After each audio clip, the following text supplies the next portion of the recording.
It's been a sad week, and everyone who loves cricket and indeed sport will know of the great Sir Garfield Sobers, surely. The finest all-rounder ever to have played cricket. Titmus now from the Stretford end to Sobers, and Sobers hits that and caught in the slips by Colin Cowdrey. Sobers out, caught Cowdrey, bowled Titmus 161. And everyone on the ground standing. What a great cloud. Oh, he's got the shorter one. Step again. There it is, bouncing on the concrete. 4 sixes in 4 balls. This makes him 64. 4 sixes. Wonder where Nash is going to bowl this one. And that will just carry. Now he's going to be out. Caught out. Oh! He's dropped it. He's over the boundary. Oh, this is incredible. Now, 6 on the trot's a world record. Record never really meant all that much to me. And I thought, well, you know, because, well, give it a go. You get so close. And I knew at that time, from being an old professional then, I was well-seasoned player then. And knowing Malcolm, I knew Malcolm was going to try something else because he was trying to get me out, hoping that I would miss hit. But after the 5th one, he thought, well, I don't think I want to be hit for 6 sixes. And I knew he was going to bowl a quicker ball, so I was all prepared for it. I was steps and heaps ahead of him. So when he bowled it, he dropped it short. Well, it was all over because it was only one place it was going to go, and that was on the leg side. 70 on the board. And he's done it! And my goodness, it's gone way down to Swansea. First of all, his batting. Many people only saw him towards the end of his career when he batted 6 and captained West Indies. But if you'd have seen him when he batted 4, really a batsman only, he was a serious player. He's the best batsman I've ever seen. And those of you who've seen Viv Richards, there you are. If I had to choose, very little between them, I'd go for Gary.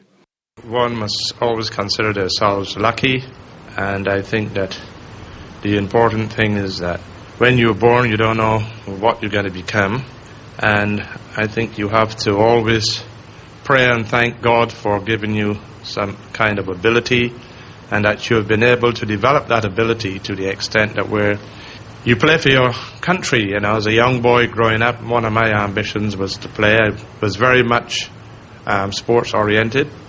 You know, I always looked forward to sports, cricket in particular, because cricket was the only thing in Barbados at the time that if you grew up and you were good enough to get a chance to play for Barbados, which was a very strong team in those days, with the 3 Ws coming from Barbados and Roy Marshall, Dennis Atkinson, and all of those great West Indian players in the past. And you know that if you became a good cricketer, that it was that chance of travelling and seeing the world. And of course, you know, as a young boy listening to the game, you always thought, you know, one day I would like to become a good cricketer.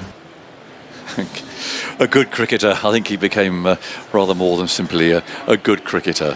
The wonderful Gary Sobers, of course, who died a couple of days ago, and who better to reflect on his life and lots more besides as well. It's great to have an opportunity always to chat to Sir Clive Lloyd, who's sitting alongside me, looking as lugubrious and as fit as ever. Clive, it's lovely to see you.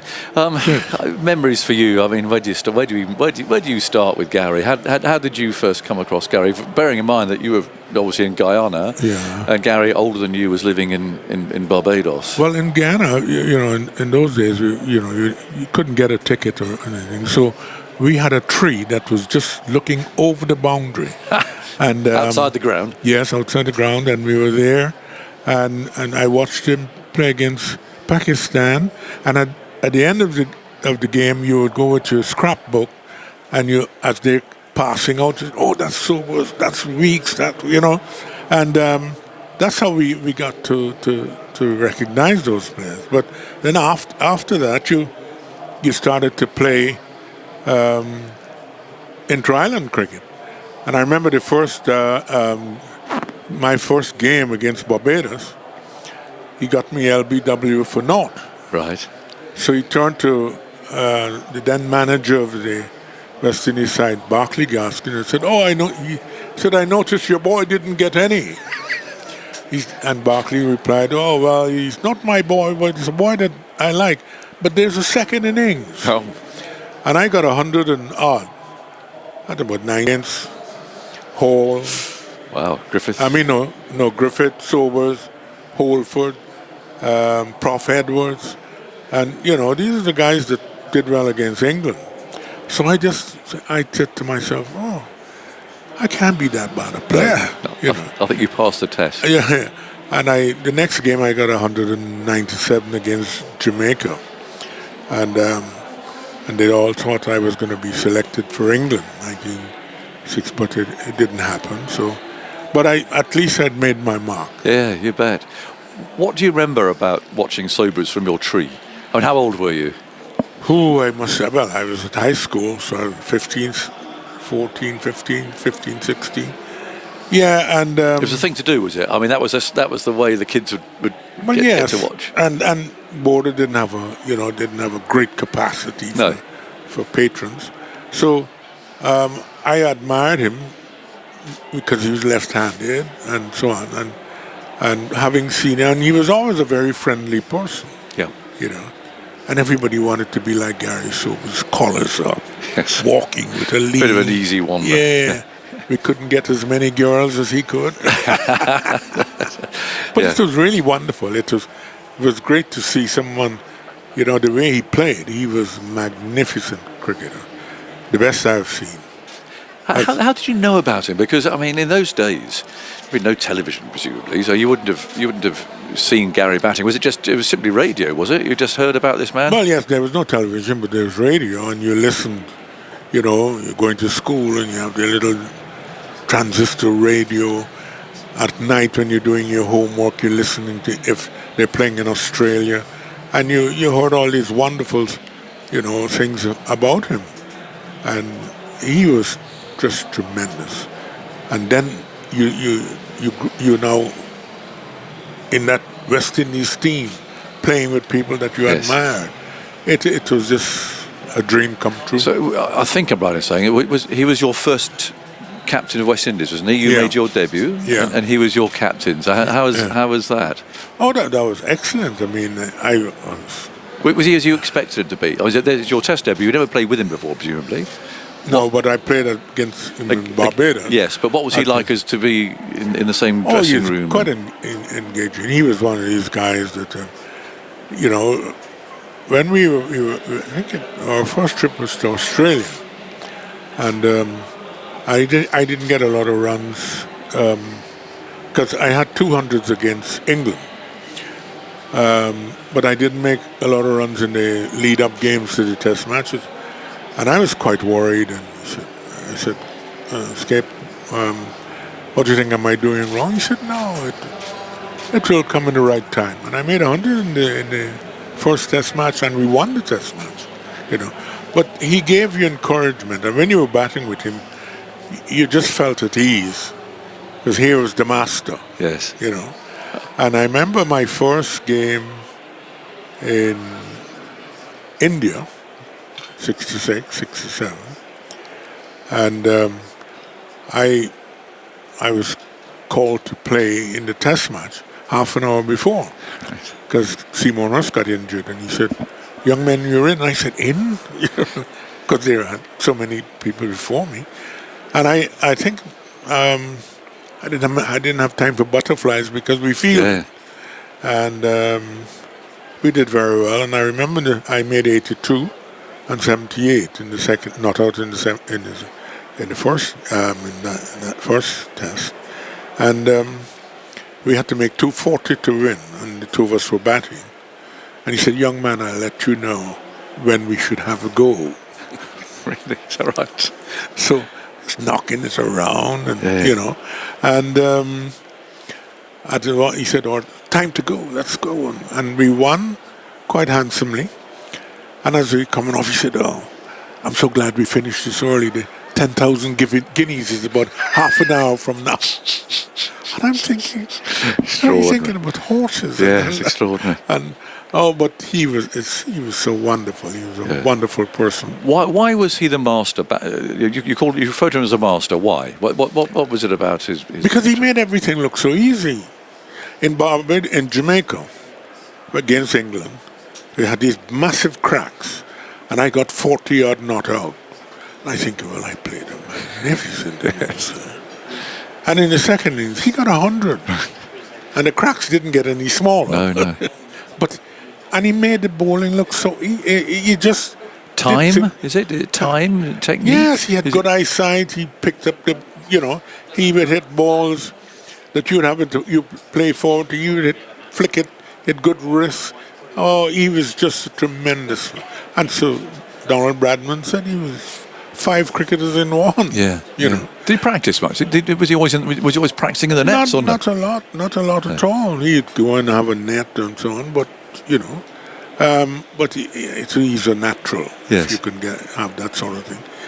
And he made things look easy. When you're batting with him, you couldn't help but make runs because the people were players were afraid to bowl to him. Yes. What about his bowling? Because excellent. I mean, I've only saw it on the telly. So let's start with the opening bowling. What sort of pace would he have been? Well, he was quick. He was fairly quick. I don't know if you know Lester King. No. From Jamaica, who was a Van Burn holder. Oh, Vanny, okay, yes. Yes, he was a little quicker, than Vanny, but swung it both ways. That was the thing, he could swing the ball. He used to give Boycott a rough time, really. Yes. And he would open the ball in against Boyks, and he would get him out LBW or whatever, or caught behind or whatever. But the point is that he just believed in his ability. He didn't see him training a lot and so on and so forth. No. But he'd have a net and bowl in the nets, and that was it. Yeah, and then spin. I mean, how often did he bowl his wrist spin? Was that a serious thing? Not as often, but the left arm stuff he would do. He'd bowl that. The wrist spin, he bowled a lot in the West Indies in inter-island cricket. Yes. Didn't do a lot of that in the Test matches because he wasn't going to give away a lot of easy runs or whatever. But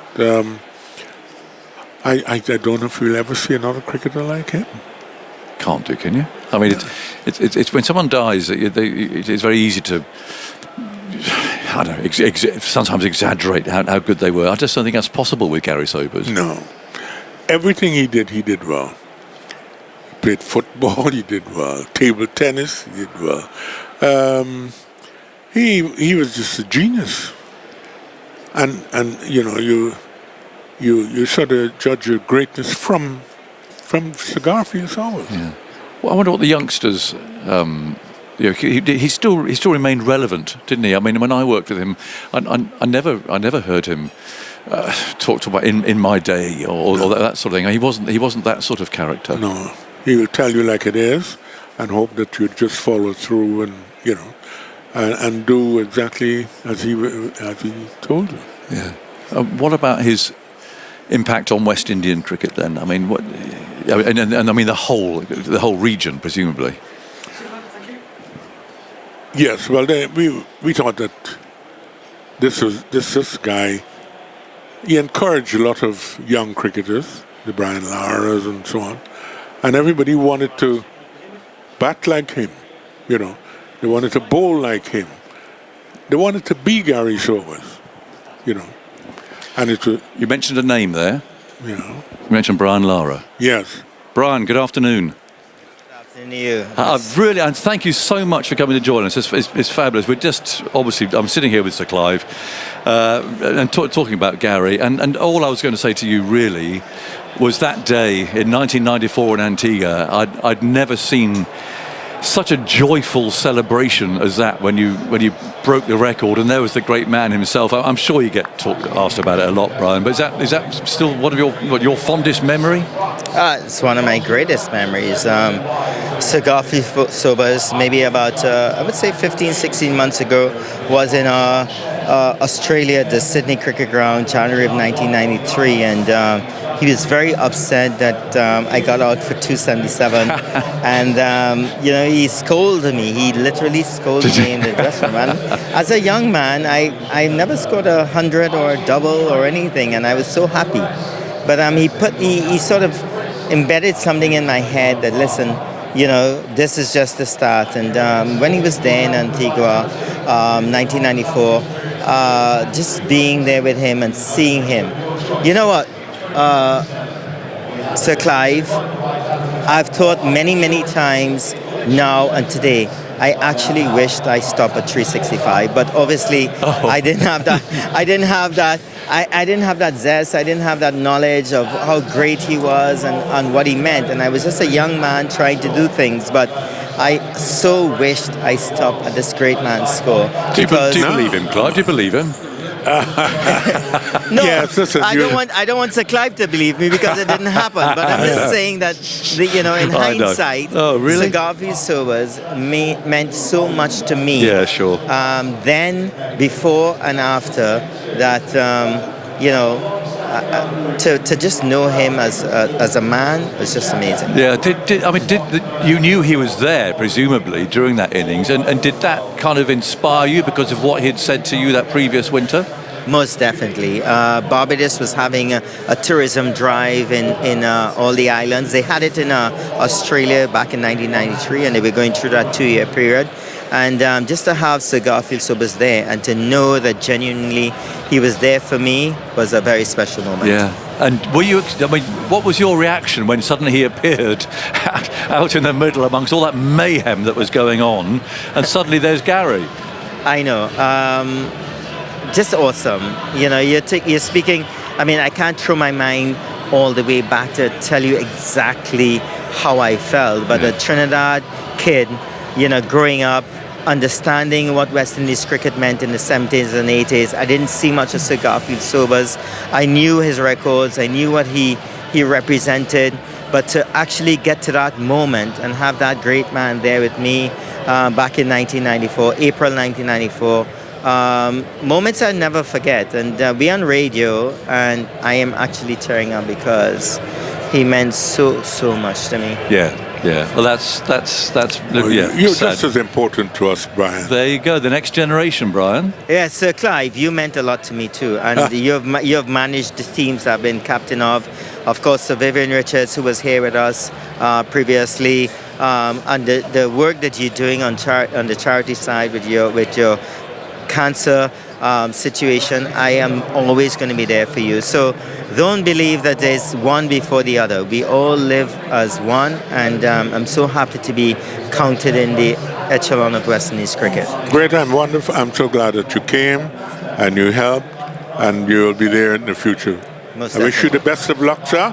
Thank you, big man. Thank you, Brian. Thanks for talking to us. Really appreciate it. See you soon, eh? Thank you very much. Cheers, Brian. Bye. Well, there we go. That's an unexpected little surprise. Yeah, very nice indeed. There you are. He did sound really quite emotional about that. Well, he too has done a lot for our cricket, and he's encouraged a lot of young people to play. And as you know, we know only 5 million people. It's not a massive set of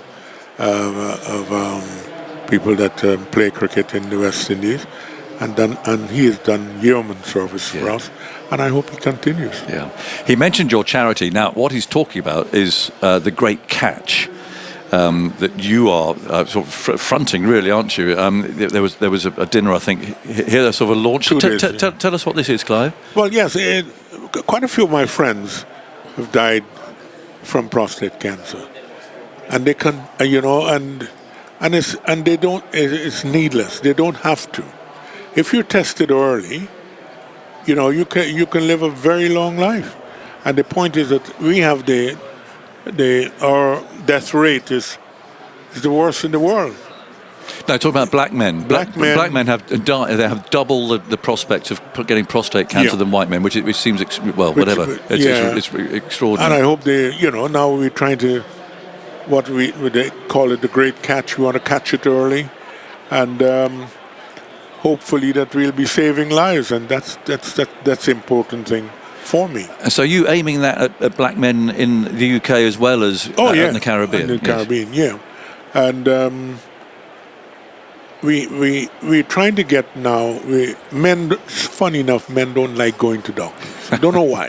That's true. And we're trying to get the wives, the girlfriends, and the partners to insist on them going to the doctor, because the minute it gets into your bone, you've gone, and you don't want that. You want people seeing their kids grow up and go to school and go to work, get married, and all that sort of thing.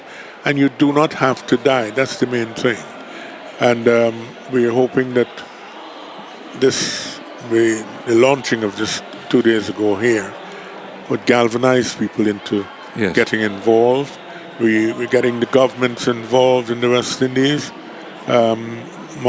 Motley, the Barbados Prime Minister, she made a very good speech the other night, and we're grateful for that. And we have a lot of people around. It was filled the other night. Yeah, brilliant. The long room. Oh, yes, it was wonderful. I think we raised 130,000 or something like that. So hopefully that we'll get enough money so guys can be tested, and we wouldn't have those deaths. No. Really. Is it easy to get a test in the Caribbean, a PSA test? Well, yes, now they didn't before, but now they're trying to do that. It's important because in some of the islands, Jamaica, Trinidad, Guyana, I think Guyana you now can get a free test, but some of the other places you can't. So Guyana is so remote. I mean, how do people, literally people travel by boat out there on those vast rivers? I mean, it's well, yes. In Guyana now we have this situation where we have 83,000 square miles, and people can only get out by boat.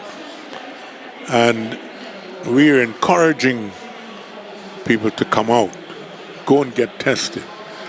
And we have 3 counties, and we're hoping to have these 3 buses. And because they didn't like the invasive test. Yes. So we now have these 3 buses. You come in from one end, have a test, and as you leave at the other end, you'll know if you have it or or not. So it's all done on site. On site, yeah. And because men didn't want to go and get tested, we're calling it the man up bus. Man up yourself. So, well, I wish you well luck with that, Clive. I think we've all got cricketers' friends who've you see, I'm involved with Sir Victor Blank, right? Nice. And the cervical cancer for women, and he's raised quite a lot of money. I've been to 31 of these 32 games. I've played, I've umpired, and he's been a great friend, and he's been wonderful to us. He's helped us. Last night we had a dinner with him, and we discussed all aspects of how he'd be helping out and continue with his cervical cancer. Well-being is called. 50 years since that amazing tour here by the West Indies, led by you, which really put West Indies cricket on the map. Memories of that? The declaration here, Gordon Greenwich, Michael Holding bowling the Oval, and stuff at Old Trafford with Brian Close and John Edrich. It was a brutal series. Yeah, in 1975 too, we weren't the top team. Yeah. Australia was, England was better than we were, Pakistan. So we weren't the front runners. And the game that was interesting, that we realized that we could win this thing, was against Pakistan. We needed 52 or 53, 14 overs with the last pair. Right. And there's Derek Murray and Andy Roberts there, over by over. And my accountant, Gordon Andrews from Birmingham, brought in a case of pale ale. Right. He said, Clive, you're 66 something to 1 to win. And I think you do so. And here's this. So every over I drank a pale ale. So I was inebriated. I by think you it. might have been. Oh, but when we won, and Andy was stranded in the middle, and when the guy threw the ball, he didn't collect it cleanly, Really? so he got it. Is that right? So we were hooping. We realized then that this could be our tournament. So that's character, but for the fast bowling, well, that was really the series that put fast bowling on the map, wasn't it? Mikey Holding, Andy Roberts, Wayne Daniels. No, they didn't play in 75. 76, something about 76, here, yes. And we had a pretty good side, really, because we had Van Burnholder, Yep. Julian, Boyce, and who else? I bowled my right arm optimistic, but we had Lance. Yes. One stage. Yeah. And but we had a good side. We had a good cricketing side. But it all came together, I think, later on when we introduced other players. Yes. Andy Roberts Andy, was a tremendous My cricketer for us. mentor, Andy. Yeah. Yeah. And then later on we had Croft, Garner, Yeah. It just rolled on and on. and Malcolm Marshall. Yeah. Oh, yeah. Clive, it's lovely catching up with you. Thank you so much Pleasure. for coming in. It's always lovely to catch you. Thank you, and thank you for your comments about Gary Sobers too. It must be a difficult time for people like you who knew him so well. That what a remarkable man, and remarkable player. Yeah, you are just a wonderful person. Yeah. And he was ailing for a while, and we knew that he would go. He'll be leaving us at some stage, but it's unfortunate. Good man, Clive. Lovely to see you. Cheers. Catch you again soon. There we are. Great Clive Lloyd. Lovely to see him here.